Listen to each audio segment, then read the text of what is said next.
Pour ou contre l'indépendance vis-à-vis du Royaume-Uni, 4 millions d'Écossais répondent à la question. La participation s'annonce très forte. Gordon Brown et Alex Salmond, le leader des indépendantistes, ont voté. Nous serons à Édimbourg. L'Australie annonce avoir arrêté 15 personnes et déjoué des assassinats sur son sol projetés par des djihadistes de retour du Moyen-Orient. Un suspect a été mis en examen. Canberra avait déjà relevé son niveau d'alerte face à la menace terroriste. Et puis aux États-Unis, la Chambre des représentants dominée par les Républicains approuve le plan d'aide de Barack Obama aux rebelles syriens. Le Sénat se prononce ce jeudi. En Irak, 3 raids américains ont eu lieu au sud de Bagdad contre des positions djihadistes. Soyez les bienvenus sur France 24. L'Écosse joue donc son avenir par référendum, pour ou contre l'indépendance. C'est à cette question que les Écossais répondent. Les bureaux de vote ont ouvert il y a maintenant plus de 4 heures. 2 images à retenir ce matin. Le Premier ministre écossais et leader des indépendantistes, Alex Salmond, a voté. Gordon Brown à gauche sur l'image, également écossais, mais partisan influent du nom, a lui aussi voté. Le commentaire de Pauline Godard à Édimbourg pour France 24. Plusieurs de ces grands hommes politiques ont voté dès très tôt ce matin. Gordon Brown, l'ancien Premier ministre britannique d'origine écossaise, qui est également partisan du non, était à Fife. Il a voté là-bas. Il ne s'est pas exprimé devant la presse, mais il en a profité pour parler à quelques-uns de ses partisans et pour montrer l'exemple, pour montrer qu'il était là déjà très tôt ce matin. Alex Salmond, leader des indépendantistes, Premier ministre écossais, a lui voté à Aberdeenshire. Il était accompagné de ses 2 filles. Il a appelé avec des partisans. Il était souriant. Il a montré qu'il était aussi très confiant. Il ne s'est lui aussi pas exprimé avec la presse, par rapport à la presse.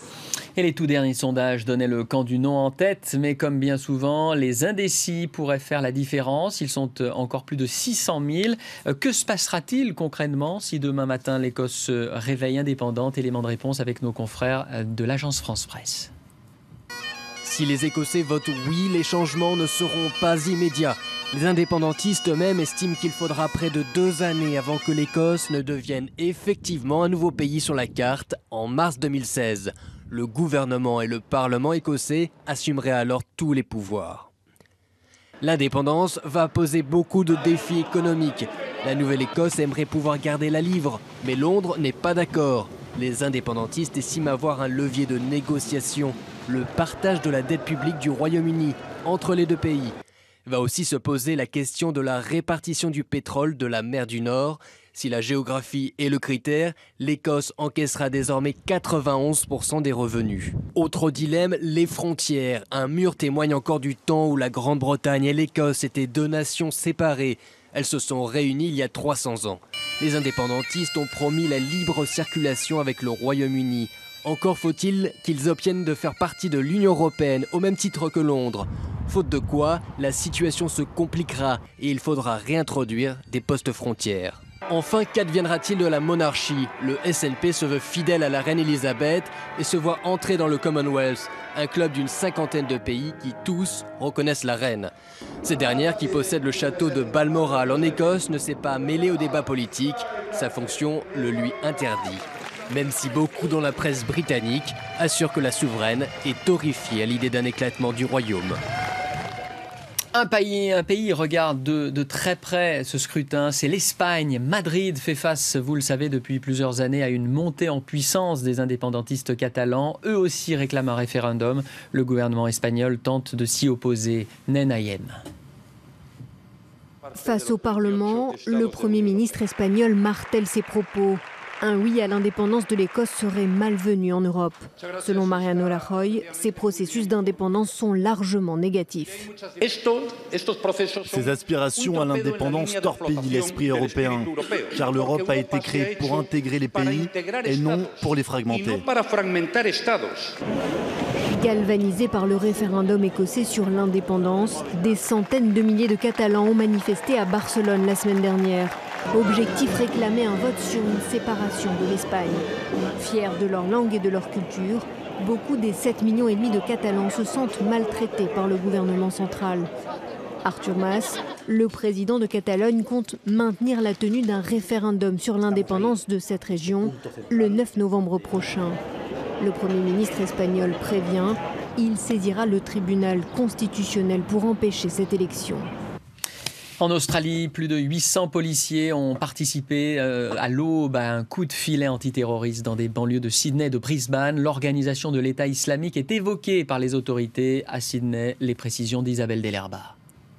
Les autorités australiennes auraient décidé de mener cette gigantesque opération antiterroriste suite à l'interception d'un message en provenance d'un Australien qui apparemment serait assez haut placé au sein de l'État islamique. C'est ce qu'a expliqué le Premier ministre Tony Abbott. Et selon différents médias locaux, cet individu pourrait être un homme de 33 ans qui a notamment vécu à Sydney où il a été acteur avant de rejoindre les combattants en Irak et au Levant.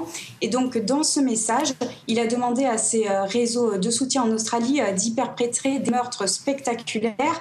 Les autorités n'ont pas donné davantage de détails, mais selon différentes sources ici, il pourrait s'être agi de kidnapper au hasard dans les rues de Sydney des civils, de les décapiter et de filmer ces meurtres. Donc, 15 individus ont été interpellés ce matin, dont un jeune homme de 22 ans, un Australien, qui a comparu il y a quelques heures devant la cour centrale de Sydney et il a été mis en examen pour complot en vue de perpétrer des attaques terroristes. Voilà, l'Australie fortement engagée aux côtés des Américains dans la lutte contre les combattants islamistes. Aux États-Unis, justement, la Chambre des représentants a donné son feu vert au projet de Barack Obama d'armer et de former les rebelles syriens qui combattent l'organisation de l'État islamique. Les élus à majorité républicains se sont prononcés par 273 voix contre 156. Ce vote survient une semaine après le discours du président américain sur l'entrée en guerre des États-Unis contre les djihadistes en Irak, mais aussi en Syrie. Vanessa Abba.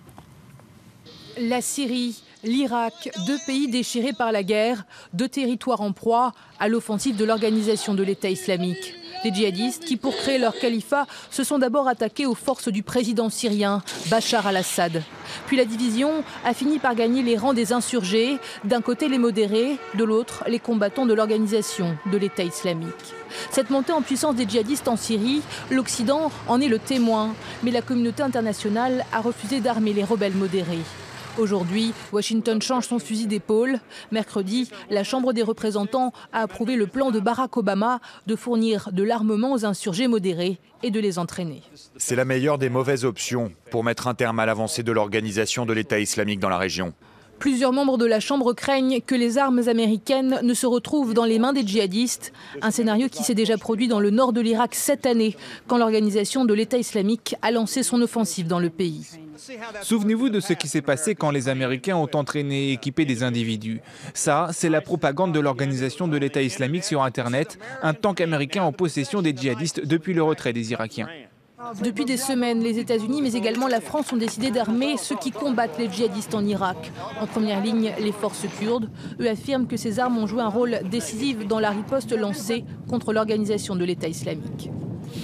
La crise ukrainienne et une visite très attendue aujourd'hui aux États-Unis, celle de Petro Porochenko. Le président ukrainien va chercher à obtenir pour son pays un statut spécial d'allié de l'OTAN. Il a déjà obtenu hier le soutien du Canada, où il a été, vous le voyez, longuement applaudi par les députés et les sénateurs. Une démarche que voit d'un très mauvais œil la Russie. Et puis en France, le syndicat des pilotes d'Air France menace la direction de la compagnie aérienne d'une grève illimitée au 4e jour d'un conflit qui s'enlise en raison de désaccords sur la stratégie de développement de la filiale à bas coût Transavia. Ce jeudi, 4 vols sur 10 sont toujours assurés. On est encore loin de la sortie de crise. Restez avec nous, l'info continue sur France 24.